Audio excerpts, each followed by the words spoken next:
Tomb of Horror, Temple of Elemental Evil, The Undermountain. There's always a certain module or a certain game that you always will remember.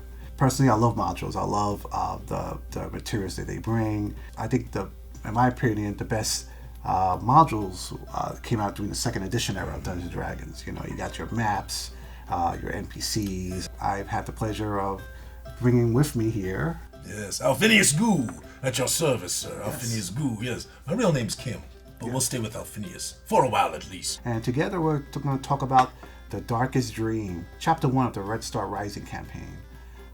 So tell us about this. What can people expect when they open this box? Well, we're going to open it in a moment, are we not, sir? Oh, yes. Of course, yes. So soon you will see it. Yes, you shall see it soon. But first we shall talk about it.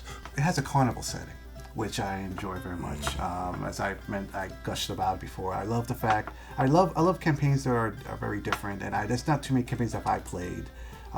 Maybe the closest thing I've come across is maybe Ravenloft, where the idea is that there's a carnival happening and you're been hired to protect it, but strange things are happening. Yes. And this is not Forgotten Realms, though. This is its own 5e, world. my friend, in our own world. 5e, but it can be plugged into your world, or it can be my world, our world, the world of Xayothe. Yes. The Darkest Dream begins with a group of young Hanatars. They are called the Zatis. They are traveling folk. The Hanatars travel from town to town and city to city. They're not welcome therein, because virtually every one of them has an affliction, and it's called the Blood Touch. Yes, and if you have the Blood Touch, you are not welcome in these places, for you are considered an anathema, you are considered an abomination, yes. And so we have a wonderful common flaw that has been created for our characters. Yes, and they will then be charged with running security for said carnival. And strange things will happen, my friend. Yes, interesting things, wonderful things. But may I talk about GMing before we open it for just a moment? Yeah, because this is not just here's an adventure and good luck with it. Yes. Yeah, explain what was the idea behind this. So, my friends, I am Alphinius Goo, as I said earlier, and I've been running games for many years. My real name's Kim, and I really have been running games for many years, which explains all the gray hair and all that craziness. But I believe certain things about game mastering. I believe certain things that you and I discussed of how we could create a more in-depth, immersive experience for our players. The problem is that to do that, as we also discussed, takes much time to go on the internet and find things like handouts and portraits of non-player characters, pictures of monsters, all these things that you want to bring to the table, hours and hours of preparation time.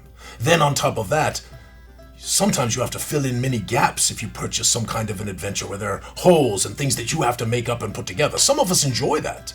But again, if we have real-life jobs and real-life families and all manners of other things going on, it can be very difficult to do so, yes? Yes. So what we have created is a box that does most of that for you. Yes, handouts, non-player characters, a tale that has not just a major plot, but many subplots, character secrets for individual characters, special items cards, and all manner of other things that you will show in but a moment, yes? Yes. So that you, as the game master, can run a much more immersive game. What's great about this is that all you really need is people and dice. Yes. And preparation, though. Preparation. Yes. You must always prepare if you want to be a great game master. This is my philosophy. Not all believe this, but it is what I believe. And if you prepare, if you take the time to know this plot, the story, to know the underplots, the secret little bits that go on underneath, right? To know the non-player characters, to know the locality, and to know the encounters. Yes, you will run a great game. Yes. But you don't have to make it all up. You don't have to research it all. You don't have to do all that stuff. So if they prepare, yes, it will be a great game. So there's the carnival itself, but there are a couple of little side adventures, a couple of dungeons that they have a chance to explore, as well as many interesting and strange characters that they will meet during the carnival, and certain things that happen during that carnival that will hopefully enthrall them. Within the game are 24 marvelous pre-generated characters. You have a tremendous amount of artwork. Yes, sir. Are these are maps and props? Props, yes. Okay. So all of you, I'm sure, if you have really tried to put a game together that you wanted to have some depth and immersion, have sat on the internet looking for portraits of various non-player characters, searching for some kind of an image that might give you a feeling that you can hand to your players to be able to show them. We have tried to help with that. First of all, our maps. Yes? Yes. We have both a player's map and a GM's map. Now, in this case, looking at this one, it's not a big deal, because the players already know where everything is at the Carnival. But if we go into someplace, say, like a dungeon, and now you may share the maps with your marvelous players at the table. Now, these are also available on our website, where you can get them in 1 inch equals 5 foot, so that if you want to blow them up and put them into your digital board, you can do so. Let's talk about this, because this is, I think, pretty amazing, because, I mean, just separately, something like this would be, what, $20 to $30? $20, yes. You know, not to pick on a certain company, but a certain company, you could buy like a smaller set of this for about that much, and that's all you get. And this is actually amazing. The art's fantastic. There's a brief description in the back. This has almost multiple uses beyond. Of course. Truly, I mean, you could run the darkest dream, which I hope you would, because it is a marvelous tale. And if you prepare, my friends, I promise you, you will blow your players away. Yes, I promise this. But you could take it for your homebrew afterwards. You could use, look at these. I mean, seriously, Emmanuel, you love them, yes? Oh, yeah, marvelous. that's great. Look, Cray the Blade. You will find out about him. I shall hand this to you. Yes. Yeah, look, Smedley picking his nose. Disgusting. Oh, yes. We'll find out about him. I'm going to tell you what else about this, though. I've run many games, and I learned some time ago that having an image and having a place on the back where the personage was described, and having a place where I could put my own notes to remind me of what their voice perhaps was, made it easier for me to run said character. So now, instead of trying to remember TARDIS Sid and who he is, I have his information on the back. I've taken a note, and now when he shows up and says, I am TARDIS Sid. I am a supplicant of the comity of the unseen star, and I am here today, searching for a woman by the name of Jillian Venix. And if you know where she is, sir, you will tell me. Or perhaps we shall not have such a polite conversation. Yes, so we bring him to the table, right? We bring his attitude, right? We bring his melancholiness, his threatening way, yes? And it's easier for us as a game master because we know him already. Yeah. Let's talk about these cards. Oh, yes. Again, and I mentioned this to you before, like, I was sort of surprised because something like this, again, usually a lot of companies sell it separately. I mean, you have a collection of magic items. Oh, yes. All of the magic items, all of the special items, even many of those are even in here that are not necessarily magical. So you actually get a very nice selection of these items in every one of our boxes. Again, very usable for your homebrew. Don't necessarily need to just use them in this game. You can use them again and again and again. So yes, these are different though. These are the Gooey editions. Yes. Oh yeah, these are like the rewards or extra attacks, advantage on attack rolls. I've seen cards like this, like I guess they call them luck cards, where like, if a player does something cool, you get a reward. Yes. The other reason I brought them to the table is that I believe in slow leveling. The Darkest Dream is really one day. The entire adventure will take place in one day. You knew this. And I don't really think it makes sense that I would be suddenly level 2 or level 3 in one day. Yeah.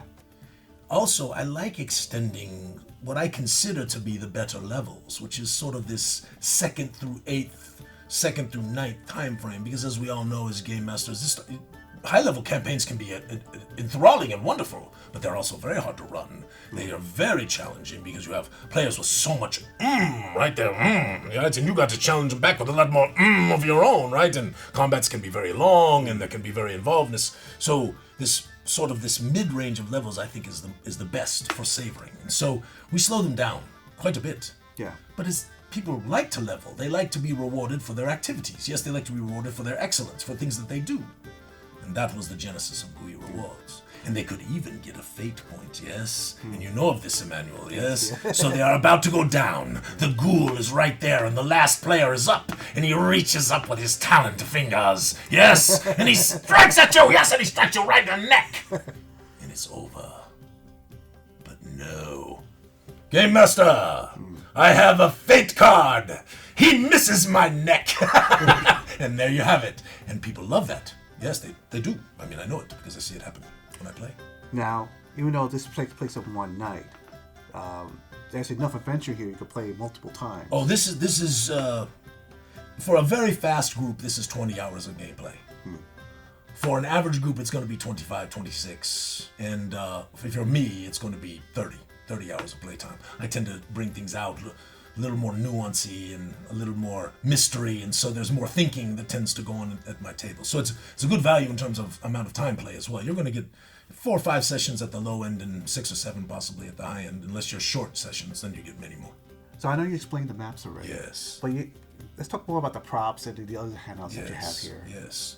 So pretty much, as I told you, my friend, every clue, right? The handout that they find in the pocket of the dead man. Yes, every strange thing they find on a wall, perhaps. Every weird locality. Every dark hallway. Yes. Every puzzle or clue. Yeah, every strange room with purple smoke coming out of it. Yes. And on and on and on. What I want to be able to bring to game masters is a different level of thought of how you might be able to run a game and how that game might be able to be a better game than you've been running simply because you've never seen anything like this before. But there's 50, 60 handouts and special items cards and all manner of portraits and things that people can use to make their game more deep, more interesting, more intriguing for their players. Tell us about this, the reference book. So, as you can see, they're spiral bound. Yes.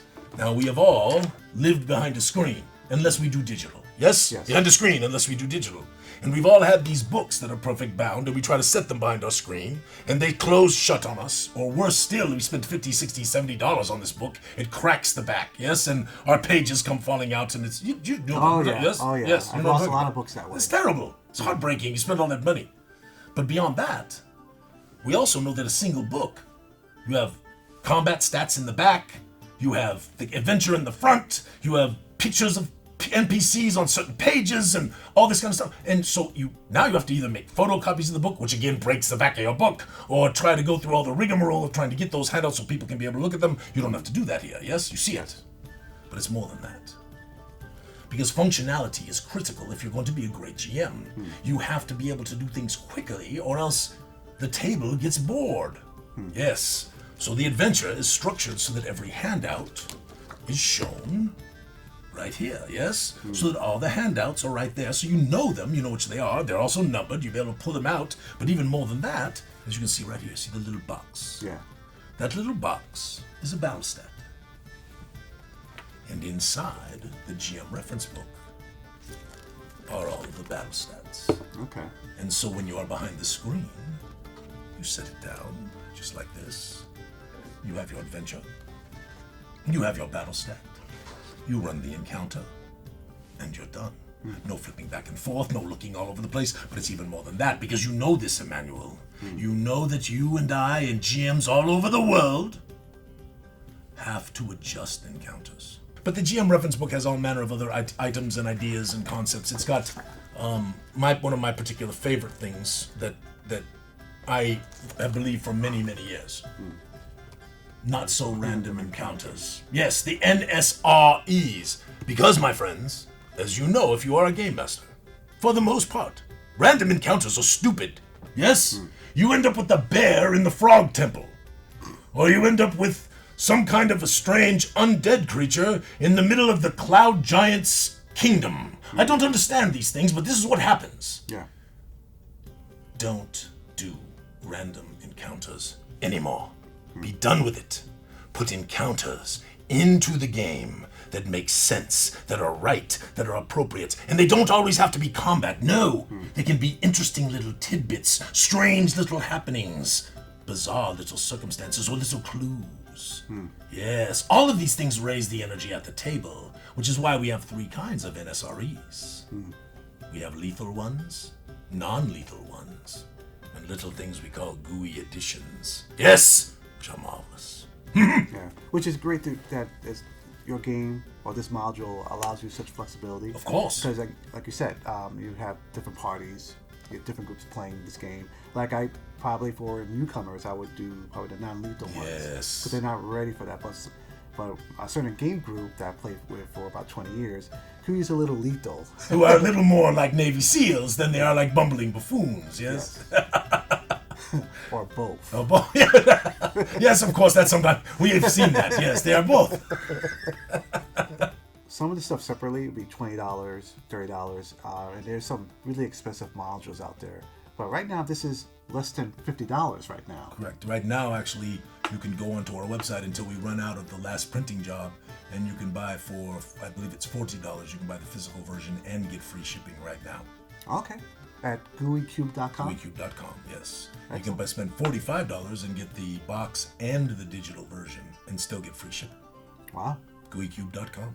Gooeycube.com. Yes, Gooey Cubes. We all like them. Yes. Yeah. Thank you very much, everyone. Let me know what you think in the comments below, and have a great day. Bye-bye.